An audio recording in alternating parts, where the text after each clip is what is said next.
बावनकुळेजी, केंद्रीय मंत्री भारतीताई पवार, आपल्या जिल्ह्यातले आपल्या सर्वांचे लाडके मंत्री गिरीश भाऊ महाजन, विजयकुमारजी गावित, खासदार सुभाषजी भामरे, रक्षाताई खडसे, उन्मेषजी पाटील, खासदार डॉक्टर हिनाताई गावित, आमदार राजू मामा भोळे, आमदार जयकुमार रावल, आमदार संजय सावकारे, आमदार मंगेश चव्हाण, आमदार राजेशजी पाडवी, आमदार राजेंद्र गावित, आमदार काशीनाथ पावरा, या ठिकाणी मंचावर उपस्थित अमोल जावळेजी, ज्ञानेश्वर जळकेकरजी, बबनराव चौधरीजी, मंचावरील सर्व मान्यवर आणि मोठ्या संख्येने उपस्थित असलेल्या माझ्या युवा भगिनी आणि बंधूंनो, आज अतिशय आनंदाची गोष्ट आहे की या खानदेशामध्ये आपल्या खानदेशाच्या तरुणाईला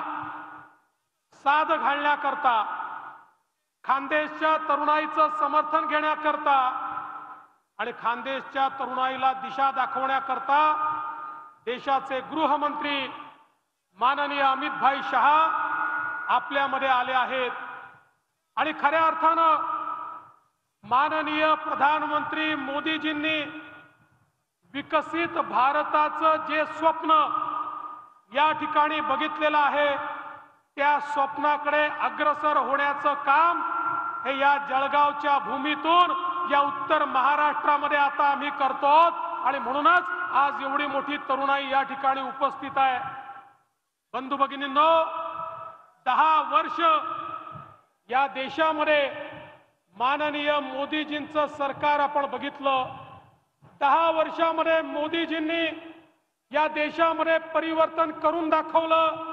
या देशामध्ये गरिबी हटावचे नारे नेहमीच लागायचे। इंदिराजींनी दिला, राजूजींनी दिला, तोच नारा सोनियाजींनी दिला, तोच नरसिंह रावांनी दिला, तोच राहुल गांधींनी दिला। सगळ्यांनी नारे दिले पण गरिबी हटली नाही। या ठिकाणी मोदीजींनी गरीब कल्याणाचा अजेंडा आणला आणि 10 वर्षामध्ये 25 कोटी लोकांना गरिबी रेषेच्या वर आणण्याचं काम हे मोदीजींनी करून दाखवलं। पहिल्यांदा देशामध्ये गरिबाकरता योजना तयार झाल्या तर त्या गरिबापर्यंत पोहोचवण्याचं काम मोदीजींनी केलं। आज आपण पाहतोय विकसित भारताकडे आम्ही चाललोय आणि विकसित भारताकडे जात असताना मोदीजींनी भारताच्या अर्थव्यवस्थेला जगामध्ये 5वी सगळ्यात मोठी अर्थव्यवस्था केलं। 5वी अर्थव्यवस्था केलं हे तर महत्त्वाचं आहेच, पण सगळ्यात मोठं आश्चर्य काय आहे? आश्चर्य हे आहे की गरिबाचं कल्याण करून देखील अर्थव्यवस्थेचा विस्तार होऊ शकतो हे मोदीजींनी दाखवून दिलं। केवळ मुठभर लोकांचा विकास करून नाही, गरीबाला घर दिलं, गरीबाला त्या ठिकाणी शौचालय दिलं, गरीबाला गॅस दिला, गरीबाला इलेक्ट्रिसिटी दिली, गरीबाच्या घरी पाणी दिलं आणि त्यातनं आमच्या अर्थव्यवस्थेचा विकास केला। आज आपण पाहू शकतो ज्या प्रकारे काळ्या पैशावर मोदीजींनी प्रहार केला, ज्या धन्ना सेठांनी आपल्या तिजोरीमध्ये काळा पैसा जमा करून ठेवला होता, सगळा पैसा बाहेर काढून गरिबाच्या कल्याणाकरता लावण्याचं काम या देशामध्ये कोणी केलं असेल तर ते मोदीजींनी या ठिकाणी केलं। आणि अर्थव्यवस्था मोठी झाली म्हणजे काय होतं? अर्थव्यवस्था मोठी झाली की संधी मिळते, नोकऱ्या तयार होतात, उद्योग वाढतात, प्रत्येकाच्या हाताला काम मिळतं। युवकांची स्वप्न पूर्ण करण्याकरता अर्थव्यवस्था पंख तयार करते। ते पंख तयार करण्याचं काम आज मोदीजींनी केलंय आणि आता मोदीजींनी सांगितलंय पुढच्या 4 वर्षांमध्ये भारताची अर्थव्यवस्था जगातली 3री सगळ्यात मोठी अर्थव्यवस्था असेल हे मोदीजी या ठिकाणी करून दाखवतायत। आणि म्हणून आज इकडे गरिबीचं निर्मूलन तर होतच आहे, पण गेल्या 10 वर्षांमध्ये रोजगाराच्या संधी जेवढ्या मोठ्या प्रमाणात उपलब्ध झाल्या, माझा दावा आहे त्याच्या आधीचे 25 वर्ष तुम्ही काढा, 25 वर्ष, त्या 25 वर्षात जेवढ्या रोजगाराच्या संधी झाल्या त्यापेक्षा जास्त संधी मोदीजींनी गेल्या 10 वर्षात तयार केल्या आणि याच्याही दुप्पट संधी मोदीजी पुढच्या 5 वर्षात तयार करतील, कारण आता आमच्या अर्थव्यवस्थेने जी भरारी घेतली आहे या अर्थव्यवस्थेला कोणी थांबवू शकत नाही।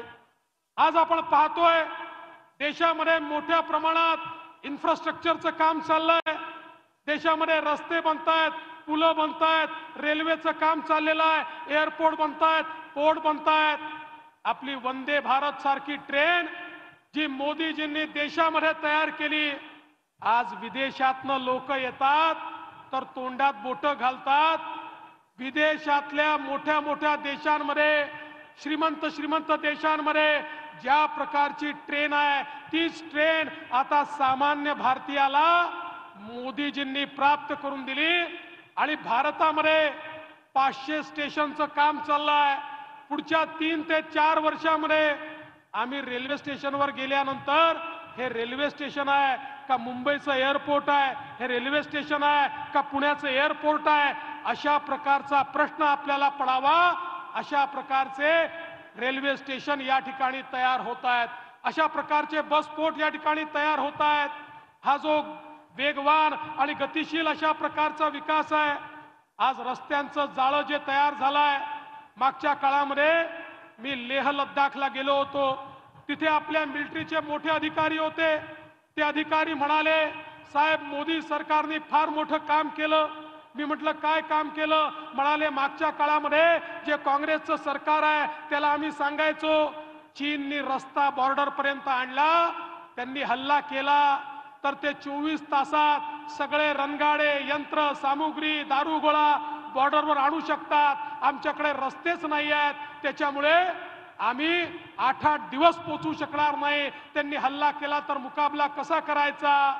तर तेव्हाचं सरकार सांगायचं आपण रस्ता बांधला तर चीनलाच फायदा होईल, ते चीनमधनं दारुगोळा घेऊन आपल्याच रस्त्याने आपल्यावर हल्ला करतील। पण मोदीजीच्या सरकारने या ठिकाणी असे रस्ते तयार केले की त्यांना यायला 24 तास लागतात, आम्हाला 12 तास लागतात। आम्ही 12 तासामध्ये सीमेवर सगळे शस्त्रास्त्र घेऊन पोहोचू शकतो।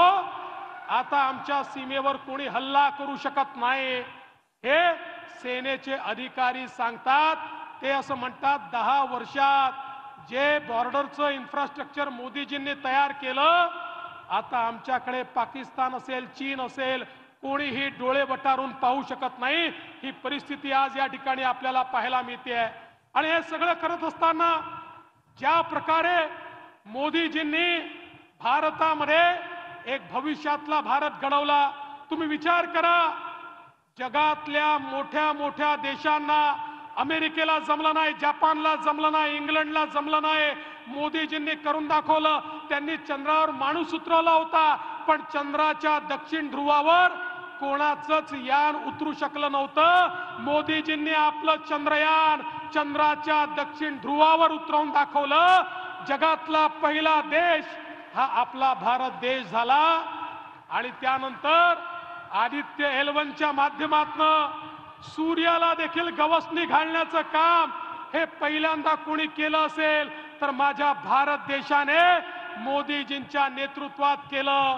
आता भारत अशा देशांमध्ये जाऊन बसला की इतर देश देखील भारताला चंद्रयानचा डेटा, आदित्य एल1चा डेटा मागतात, कारण जगामध्ये जे परिवर्तन होतात, जे जलवायू परिवर्तन होतं, पाऊस कधी पडणार आहे, कधी तुफान येणार आहे, याचा ॲक्युरेट डेटा आता जगाला भारत देऊ शकेल, अशा प्रकारची परिस्थिती मोदीजींनी आणली।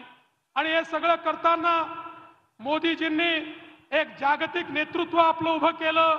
आपण बघितलं, ज्याचा उल्लेख बावनकुळे साहेबांनी केला, वॅक्सिन मैत्रीच्या माध्यमातून 140 कोटी भारतीयांना वॅक्सिन देऊन जिवंत तर ठेवलंच, पण जगातल्या 100 देशांना मोदीजींनी कोविडची लस दिली।